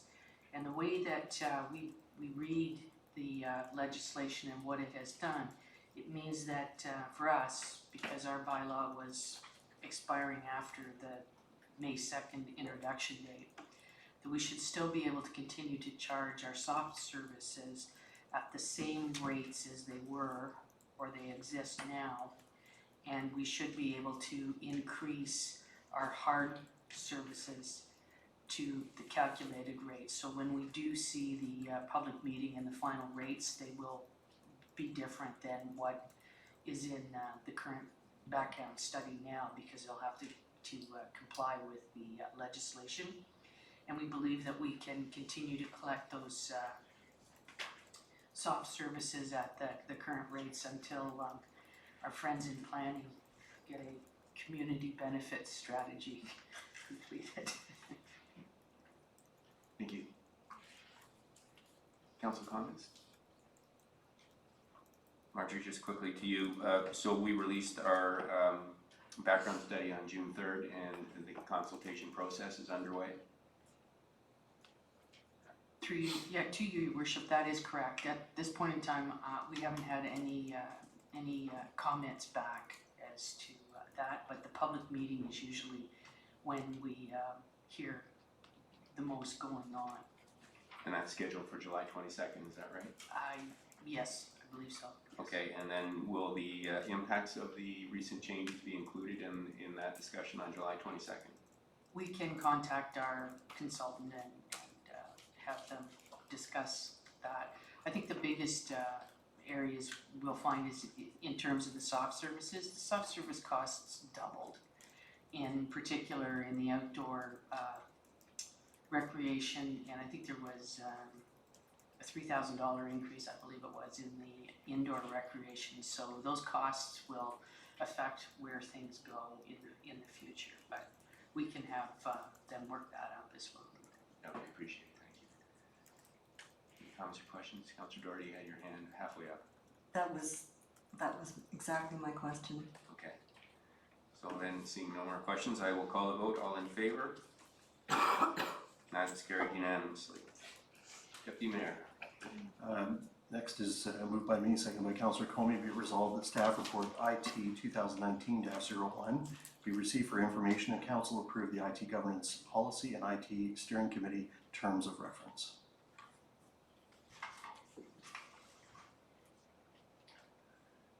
Thank you. This is another item that we dealt with at the SIC. Any questions or comments in before I call the vote? Councillor Comey. Oh, thank you. Yeah, I've had a little more time to digest this, and I do have a couple of questions through Your Worship. And forgive me, I'm not sure who I'm directing this to, COMN or... Marjorie, are you taking these questions tonight? Okay, so it's through the treasurer. Okay. Okay. Well, first of all, it's a very exciting development. I see here that it's an in-house committee. Will it fall, and it's interesting because Councillor Berman, we see, has brought up the issue of committees and so forth. Is this something we would see this committee on our org chart, or because it's in-house, we would not? This is, through you, Your Worship, this is an in-house committee. This committee will not be in your org chart. We have a number of committees across the organization. We have department heads, for example, it's not shown in the org chart. This is an administrative staff committee that will oversee the IT framework across the municipality. This is us trying as best as we can to facilitate an enterprise-wide approach to IT rather than a departmental approach. Thank you. Additional question. So I see the chair of the committee will be the executive director of customer and corporate services. Do we have a hiring date or timeline on when we'll We're anticipate looking that into the position? interview process. I'll pass it over to the CEO. The competition just closed, Your Worship, and we're hoping to interview in the next week or so. So I anticipate, depending on availability, we should have the staff on board within the next couple of months. Being optimistic. Okay, so follow up, please. So then given that you have to still hire the position, and this position will be the chair, would we have a target date on the first meeting of this committee? Through Your Worship, this committee can meet without the chair. The committee, Marjorie, I guess I deputize Marjorie to act in the absence of the new staff member. So this committee is not dependent on the hiring of this individual. We'll implement this committee as soon as there's a need to do so. But the logical chair would be the new executive director. And it's not dependent on him or her being on board. Okay, so we anticipate a meeting before the end of the year? Of course. Okay, and then it says here that the report to council on an as-needed basis for providing ITC committee minutes to council. I would like to suggest that those minutes come to council on a regular basis rather than as needed. Well, go ahead, CEO. The meeting of the IT steering committee, the minutes of that meeting? Yes.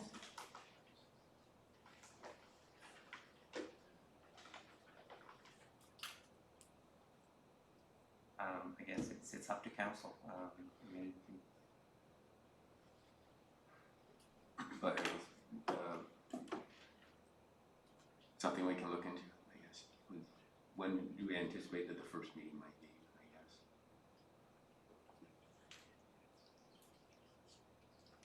I guess? This is. I guess I can call a meeting next week. Yeah. So, I guess just to put this in the context of the corporate structure, you mentioned the department heads meetings, those minutes don't regularly come to council. So are there any internal committees whose minutes do come before council?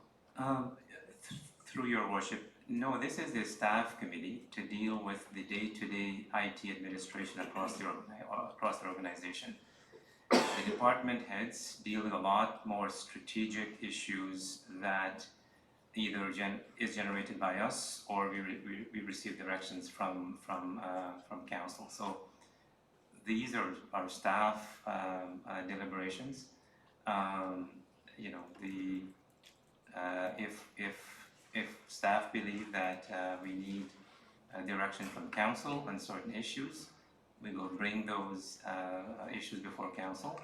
That's why there's a provision in there that says the committee might report to council from time to time as needed, but to make it a condition that those minutes come to council as a matter of course, or a matter of right, I guess it's up to council, but it's not best practice. Councillor Coney, does that address your concerns, or? Well, I mean, we have here, they're gonna meet not less than, once per quarter, so I mean, four sets of minutes a year. I think it's a really exciting development, and we have it's a new committee, we have a new council. I mean, I'm just intrigued by it, and I'm sure my fellow councillors are. So it's just a request to sort of see how it's going and what's going on. So if it's not the minutes, can we have someone provide that update once a quarter following the meetings? I just think it's a really exciting initiative that's been undertaken. Marjorie, you have your hand up. Yes, through you, Your Worship, the intention of bringing things back to council was for initiatives such as our customer service software and implementations that go on with that, similar to the way that the communications report was provided to council, the way the website development and update and progress were provided. So those pieces that will integrate, that will provide more efficiencies and bring us closer together are the types of things that would be brought forward to council. And I believe it probably would be mostly in the form of just a verbal or maybe a very short written memorandum update to council to let you know where we're going. CEO. Through your worship to Councillor Comey, just to keep the excitement, we will bring a report to council on a quarterly basis. Well, that's fantastic. That's really great. Thank you. Any other questions or comments before I call the vote? Seeing none, all in favor? That is carried unanimously. Deputy Mayor.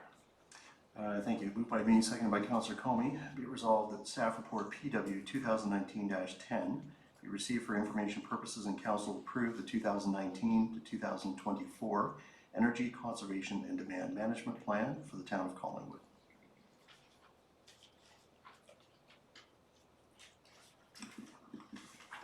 Thank you. Council, questions or comments? Did you have your hand up, Councillor Comey? Yes, Yes. sorry, I thought Councillor Doherty did as well. I'm sorry, Councillor Madigan, I know you have an anniversary to get to, but I do have a couple comments. Okay, first of all, within this report, we talk about greener Collingwood, which I think is another fantastic, exciting initiative, and I think we should celebrate it and congratulate the staff on their collective and individual efforts to better our natural environment. But here again, I want to clarify a couple of things about Greener Collingwood. We're calling it a group rather than a committee, and I think that's wonderful. But I think what I'd like to see is for us to come back and if there can't be a public element to this. I don't know if it's providing us an opportunity to look back towards a sustainability committee, but I think there should be an element of public engagement in this. I don't know if I don't want to burden staff with a staff report, but I would like some feedback on how we can incorporate a public element into the Greener Collingwood initiative. So that's the first of my comments on that. So my understanding, and I'll look to the Director McDonald, is this is a statutory requirement from the corporation to do in terms of the sustainability or green committee. That's an initiative we're looking forward to pushing forward with, and Councillor Berman's already raised the idea of looking at our committee structure and asking staff to come back with a report that'll come out under other business. But I'll look to Director McDonald just to make some comments on that. Certainly the Greener Collingwood component of the report is two-part report. The first part is the statutory requirement in terms of the energy conservation demand management plan, and that's what we're seeking approval. And the second part is an initiative from the staff level in terms of collectively coming up with suggestions or ideas for improvements from an environmental perspective. One of the comments that were made at the committee was that we could put this through the Engage Collingwood, and that's one thing that we're working on right now is to set up an Engage Collingwood and have a survey and speak to the initiatives we're implementing and have suggestions for other initiatives. This is the intent of this group is it's for our internal works in terms of how we can work greener as a working as an office, and that's the intent. That's fantastic. That would be great. The Engage Collingwood, maybe some public forums where we get some feedback on these initiatives, because we see here we have leads me into my next thing. I mean, we took the step of mentioning single-use plastics here, right? And we see the federal government, we see our local municipalities taking action on that. Can we anticipate a staff report speaking specifically to single-use plastic and phasing them out here in the So corporate. single-use plastics is gonna be an initiative that comes from council on that. I was just at the Great Lakes St. Lawrence, and as we discussed in the past, it's an issue that we're putting forward. So the idea, there will be ideas that emanate from this table, but there'll also be, we're going to look at a sustainability committee. So there are initiatives that are underway. This is really, I think, just a report from the corporation on staff initiatives as well as the legislative report. So we can anticipate hearing Yes. a staff report or some recommendations on the single-use plastic. On the staff report, well, I think we're just gonna go right to the motion. Great, So that's on the horizon. awesome, Okay, thank you. Councilor Doherty. Thank you. I want to make the point, we do have, as part of this report, direction on our anti-idling policies internally and anti-idling bylaw. And I'm compelled to make the point that we have a number of drive-through retail stores in this municipality. We've not too long ago approved another one. And I would hope that we would take a look at that going forward, perhaps working with some of the private sector, because the one just does not jive with the other. Just want to make that point. Point noted. Okay. Any other questions or comments? I'm gonna call the vote. All in favor? That is passed unanimously. Deputy Mayor. Thank you. The next one is moved by me and seconded by Councillor Colmy. Be it resolved that staff report T 2019-08, titled Statement of Development Charge and Cash in Lieu of Parkland Reserve Funds be received. Thank you. Council questions or comments? Seeing none, then I will call the vote. All in favor? That is passed unanimously.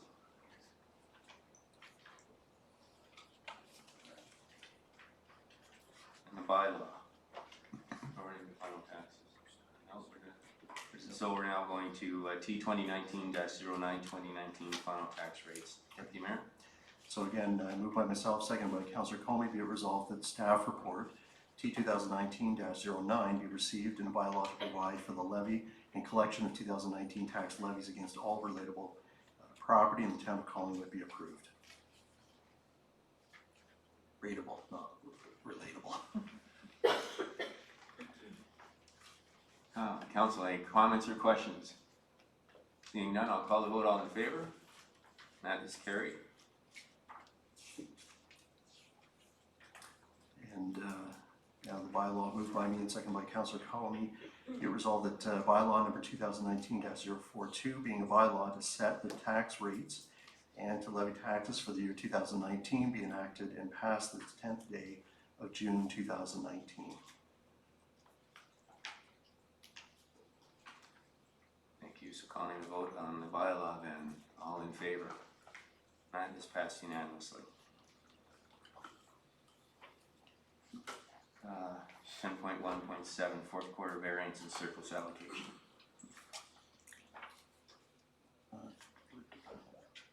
I've got number 10 first, the gas tax. Gas tax? Oh, yeah. Apologies. So it's moved by me and seconded by Councillor Comey. Be it resolved that staff report T 2019-10 titled Federal Gas Tax Top-Up Funds be received.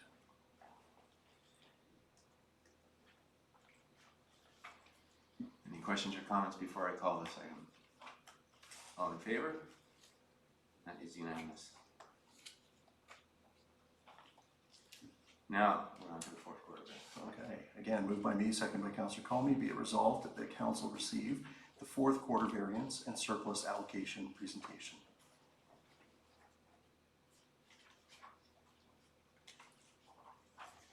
Questions or comments, council? Councillor Berman. Thank you, Mayor Saunderson. Remember quite liking this policy when it was passed a couple of years ago, so I'm gonna ask through you to the CAO if much like my last request, it's a different administration, a different CAO, would it might be beneficial to have staff take a look at this policy and see if there's anything that needs to be tweaked.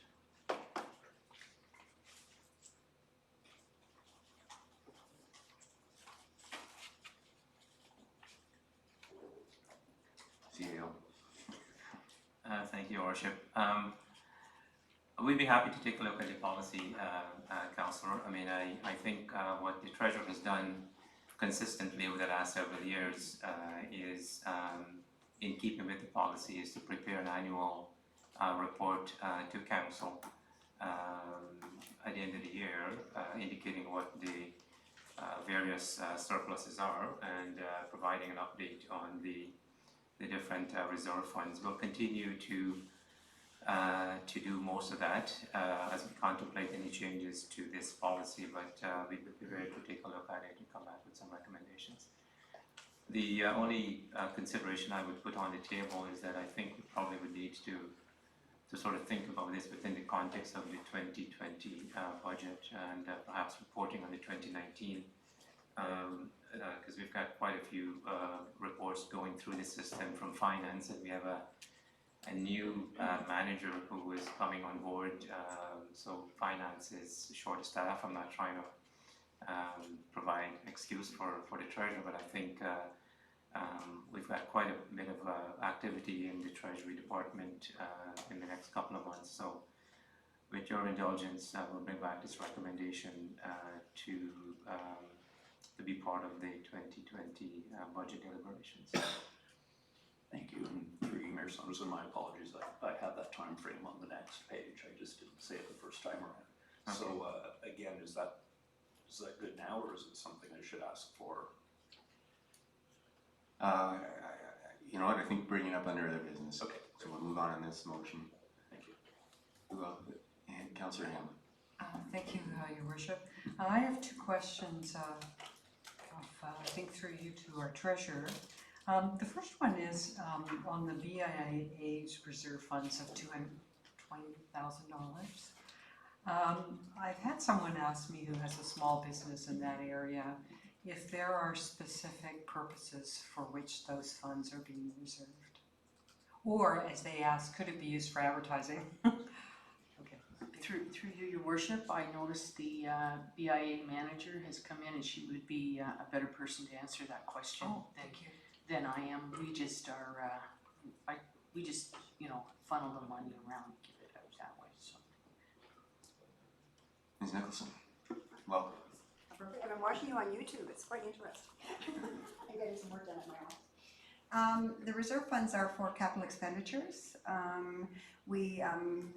Before we did the last streetscape in 2010, we were putting money into reserves, and we ended up with it was close to $400,000 from that reserves that went to that project, as well as we debentured the rest of it, so we committed to $1.1 million for the streetscape project. So it's there if there is opportunity for us to partner with upper levels of government, with the municipality. We have, as we presented at Development and Operations, we presented our budget. We're working with the town on new wayfinding signage that we'd like to get into phase 2 or phase 3 at this point, and also some signage, entrance signage that we have been working on some pricing as well. But we use it to purchase garbage cans and benches and things that add to the basically infrastructure that's within the downtown. Thank you. Okay. And my second question, which I think now is for our treasurer, I'll have another go. See if this is really for her. There is a category of lot levies, which I think of, which doesn't have a lot of money in it, but 69,000. And I think of lot levies as the pre-1989 version of development charges. And I'm wondering if that's the case, and if these are old funds, and if there's actually a purpose for them. Through Your Worship, there actually are still several areas in the West End that back in the day they were granted the fact that they only paid, in their subdivision agreements, that they only paid, I believe it was $400 a lot. But those funds can be used in a similar manner to any of the other basically development charge funds that are there. But they do have, back in the day, as you well know, they were established with specific uses for them. So we've tried to maintain that along the way. Okay, thank you. Councillor Jeffrey. Thank you, Mayor Saunderson, and through you to the CAO. At our last budget discussions, I had asked the question in terms of understanding the relationship.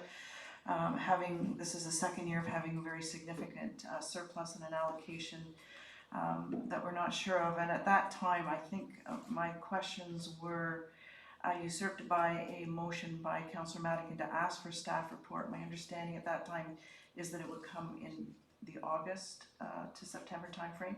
Is that still coming? Because I heard a reference to coming through at budget time, and I'm thinking we need to have a clear understanding long before that.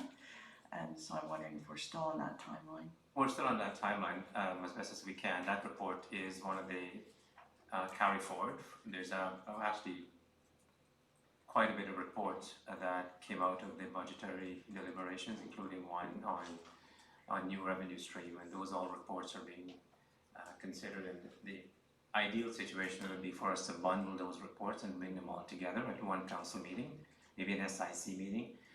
So we're thinking about late summer. That's great, thank you. Okay. Through myself to Marjorie. Marjorie, I just have a question. So the total surplus this year is about 2.28 million. And my understanding is that the municipal assessment growth, the additional tax revenues came to about 1.266 of that. Is that right? That is correct, Your Worship. And we don't have any control. That's a function of the impact and whatever buildings or developments come online during the course of the year. Again, Your Worship, that is correct. So when you deduct that from the 2.2, we really get a surplus. I would call a surplus from operating savings or efficiencies of $1 million, and of a $55 million operating budget, that comes in at about 2.2%. I believe the mathematics are also correct, Your Worship. So I think that that's a fairly tight budget. So I congratulate staff on that, and I look forward to receiving the report on the tax municipal assessment growth policy and looking at applying that against the capital levy moving forward. So, seeing no other questions or comments, then I'm going to call the vote. All in favor? And that is carried unanimously.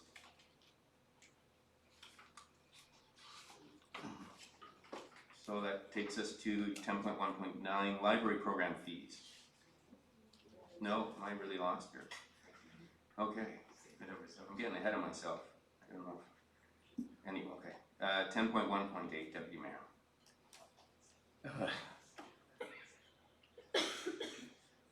Mayor Saunderson, we have 3 to go before we're done.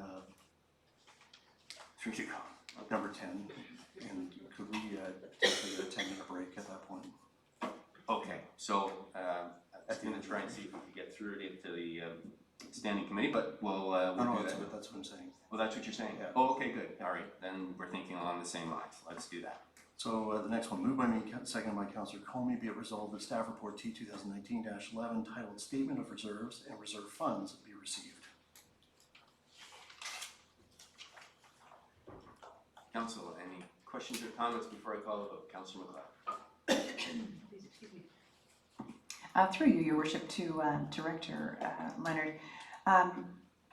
And forgive me if I haven't looked at this closely enough, but I've looked at it pretty closely. Back in March 25th, at our meeting of council, we received notice from the provincial government that we were receiving $703. I'll repeat that whole number, $703 from the Ministry of Municipal Affairs and Housing. And that money was unconditional, according to the letter, but to be allocated to things like service delivery reviews, development of shared services agreements with other municipalities and so on. And I'm just curious to know, where is it? Your Worship, we just received it this year. So I also have a staff report on my list of items to prepare. But we still have that money sitting in the, actually just sitting in the bank now, because It's not in a particular reserve fund, it's, not at this moment. terrific. Thank you. Councillor Berman. Thank you, Mayor Sanderson, through you to the treasurer. Later on, we'll talk about asset sale proceeds. There's some money that went into producing those proceeds, and I'm thinking of Ernst & Young in regards to the airport and even as far back as the wind turbine appeal, and I'm just wondering if any of those did we use reserve funds, and have those reserve funds been replenished at this point? Marjorie? Through you, Your Worship, just let me think for a minute.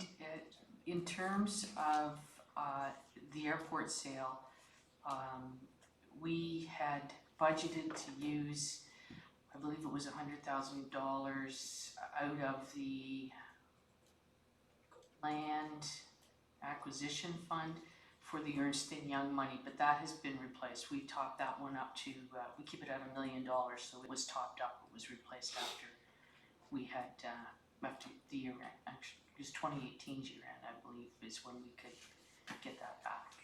This was 20, yeah. Okay, thank you. And any of the other, whatever funds were used for the wind turbine appeal quite some time ago, have those been replenished? And Through you, Your Worship, they were all paid out of the current operating funds as we went along, so they came out of taxes right away. okay, thank you. Any other questions, council? Seeing none, I'll call the vote. All in favor? That is passed unanimously. Now, I think we are at the library process, please. So this one is moved by me, seconded by Councillor Comey. Be it resolved that staff report L 2019-01 titled Library Program Fees be received.